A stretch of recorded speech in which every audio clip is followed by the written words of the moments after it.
মামির শখের রান্নাঘরে আপনাদের সবাইকে স্বাগতম। আজ আমি আপনাদেরকে তৈরি করে দেখাবো গ্যাসের চুলায় পুডিং তৈরির সহজ রেসিপিটি তৈরি করতে আমি নিয়েছি 5টি ডিম, 1 কাপ চিনি, এলাচ 3টি এবং 1 লিটার ঘন দুধকে জাল করে হাফ লিটার করে নিয়েছি। পুডিং তৈরির প্রথমেই আমি তৈরি করে নিচ্ছি ক্যারামেল তৈরিতে 4 চা চামচ চিনি নিয়েছি, 2 টেবিল চামচ পানি। চিনি এবং পানি দিয়ে মাঝারি আছে ক্রমাগত নেড়ে চেড়ে ক্যারামেলটা তৈরি করতে হবে।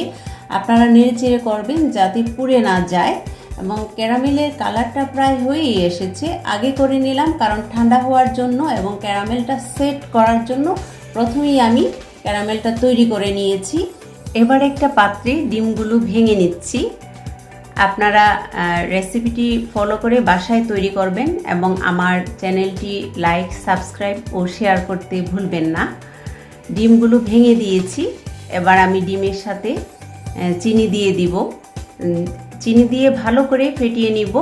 যতক্ষণ না চিনিটা মিশে যায় ততক্ষণ পর্যন্ত ভালো করে নেড়ে চেড়ে ডিমটা আমি মিশিয়ে নিচ্ছি।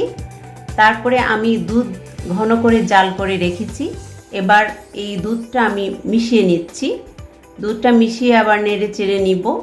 আপনারা চাইলে কিন্তু ভ্যানিলা এসেন্স ব্যবহার করতে পারেন ডিমের গন্ধটা যাতে না থাকে। আমি দিয়েছি এলাচের ভেতরের অংশটা আমি দিয়েছি, দিয়ে ভালো করে নেড়ে চেড়ে আবারও মিশিয়ে নিচ্ছি।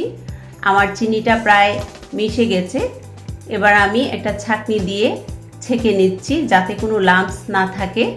ছেঁকে দিলে ভেতরটা খুব সুন্দর মসৃণ হয় এবং লাম্পস থাকে না। এবার আমি পাত্রের মুখটা ঢাকনার সাহায্যে ঢেকে দিব। চলে এসেছি একটা পাত্রে, স্টিলের একটা স্ট্যান্ড আমি বসিয়ে দিয়েছি যাতে পানি ফুটে উঠলে আমার পাত্রটা যাতে নড়ে না যায়, কারণ নড়ে গেলে পুডিংয়ের শেপটা কিন্তু ভালো আসে না। এবার দিয়ে দিচ্ছি পানিটা আমি দিব আমার পাত্রের অর্ধেকটা ডুবে যায় এই পরিমাণে, কারণ ফুটে উঠলে পানিটা বেড়ে যায় যাতে পাত্রের ভিতরে পানি প্রবেশ না করতে পারে, সেই জন্য এটা খুবই গুরুত্বপূর্ণ একটা বিষয়। এবার একটা ছোট পাথর আমি দিয়েছি নড়ে না যাওয়ার জন্য। আপনারা আপনাদের সুবিধা মতো করে নেবেন। আমি 25 মিনিট মাঝারি আছে চুলাটাকে জ্বালিয়ে দিব। 25 মিনিট পরে আমি চেক করব আমার রেসিপিটা হয়েছে কিনা। ফিরে এলাম 25 মিনিট পরে। এবার চেক করে নিব ভেতরে কোনো কাঁচা অংশ আছে কিনা। ঢাকনাটা খুলে একটা টুথপিকের সাহায্যে আমি চেক করে নিব।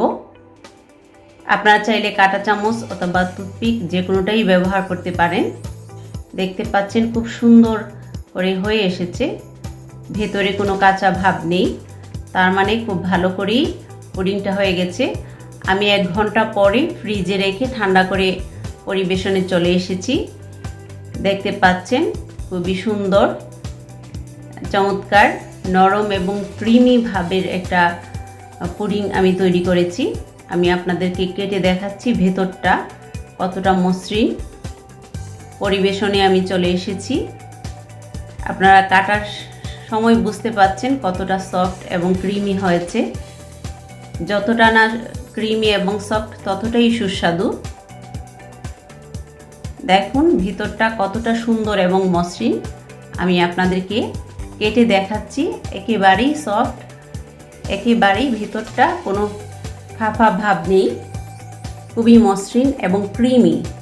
তো হয়ে গেল আমার খুবই সুস্বাদু ডিমের পুডিং। ওভেন ছাড়াই আমি তৈরি করলাম। বাসায় অবশ্যই ট্রাই করবেন এবং আমার চ্যানেলটি সাবস্ক্রাইব করার অনুরোধ রইল।